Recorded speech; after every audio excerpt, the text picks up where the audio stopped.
Now that the draft's over, everybody has a lot of hope and positivity for their team. So I'm going to add to that and go through every single team's best pick from the 2025 NFL Draft. Let's get started. First, I got the New York Giants, and their best pick was obviously Abdul Carter with the third pick of the first round. Getting arguably the best player at the third pick is kind of a steal if you really think about it. And look at the highlights on the bottom of the screen, like he's really just another Micah Parsons, which is crazy. So definitely the best pick for the Giants with this draft. Now we're going to go to our second team. That's going to be the Arizona Cardinals. And I got Will Johnson as their best pick of the draft. They got him in the 15th pick of the second round. He probably fell because he has like a crazy knee injury, I guess. But I feel like that's gas. For a long time, he was considered the best corner in like this class, but he had a down year, I guess. But I still think he's going to be a really good corner. So this is a really good pick for the Cardinals. Heading over to the Falcons, I had their best pick being Xavier Watts. First off, their first round was kind of iffy. Jalen Walker is cool, and James Pierce for a trade up in the first seems a little crazy to me, but I get it. But Xavier Watts, he's a really like impactful safety for Notre Dame. There are mixed reviews on him, but I think he's nice. So this is a pretty good pickup at the end of the third round. So now we can head to the Ravens, where I have their best pick being Mike Green.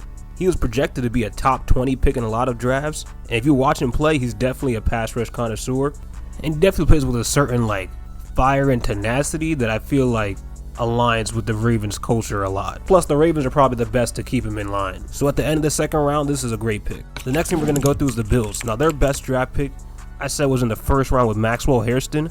Now the rest of their picks, I don't really like any of them, but this one I like because it's a super athletic corner, and they kind of need that after flopping on Matt Elam or Kair Elam, whatever his name is. So yeah, basically he wins by default. He's a good player though. After that, we have the Carolina Panthers. Now I like this pick a lot, the first pick in Teterola McMillan, because he's going to be a nice easy target for Bryce Young. And he kind of fell a little bit because people thought he might go to the Raiders or the Jets maybe. I know he's not everybody's cup of tea or for his play style, and it might not exactly translate, but I think it's going to work. Solid pick for the Panthers. Now for this next team, I got the Chicago Bears. Now they didn't do as well in this draft as I would have expected, but my favorite pick actually came in the 7th round with Kyle Monangai, because he's a pretty like straight downhill runner that I feel like will take a lot of carries away from DeAndre Swift. Kyle Monangai might be the one to turn it up in Chicago this year. So now for the Bengals, I'm not gonna lie, their draft class is pretty ass. And I thought it was just me, but then I checked like the consensus like grades, and everybody has them like ranked at the actual bottom. So, however, that didn't stop me from finding a good pick in there. I went to round 4 with Barrett Carter. Barrett Carter, he just seems like a pretty like physically imposing linebacker. And I'm not gonna lie, he just looks kind of wavy, so that's why I made him my favorite pick for the Bengals.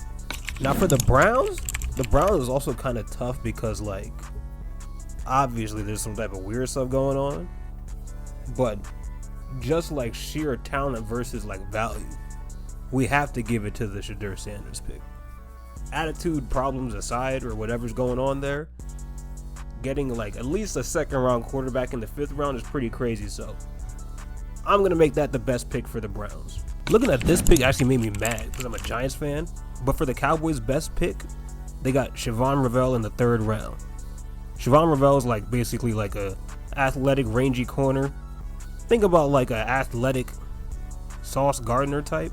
And somehow he fell to the Cowboys in the 3rd round. Well, I know why. It's because of his knee problems or his ACL tear or whatever it was. But yeah, super good corner.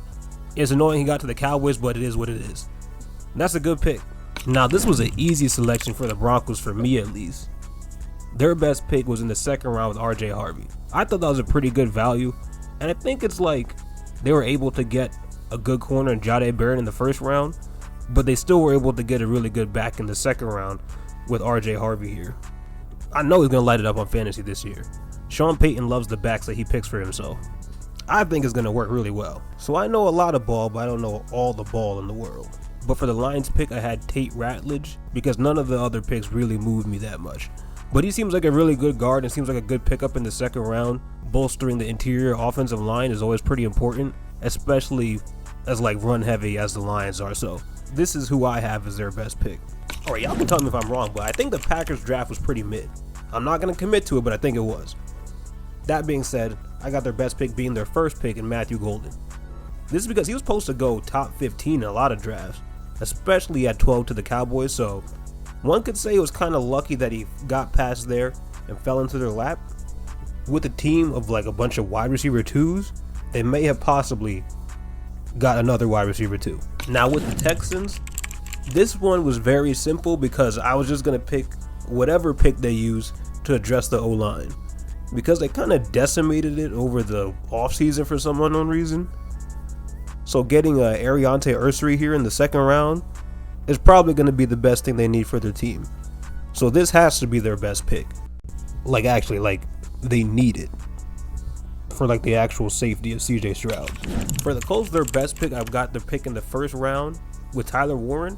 Mainly because everybody had him going top 10 and he fell to them at 14. So the sheer value of loan and them apparently needing a tight end so badly, I don't understand what that narrative is. I mean, I don't know if it's a narrative or not. Maybe Colts fans, you can inform me on why having a tight end is so important. But I guess they needed it and they got the best one in the draft. Potentially. And now we can head right over to the Jaguars, where this is probably controversial, but I think their best pick was the Travis Hunter pick.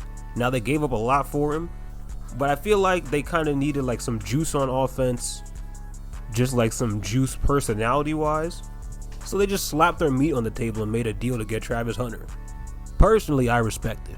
If you didn't hear your team, that's probably because it's coming in part 2, which is going to drop on Thursday. Be sure to like and subscribe. I'm trying to get to 1,000 subscribers by the time the season starts.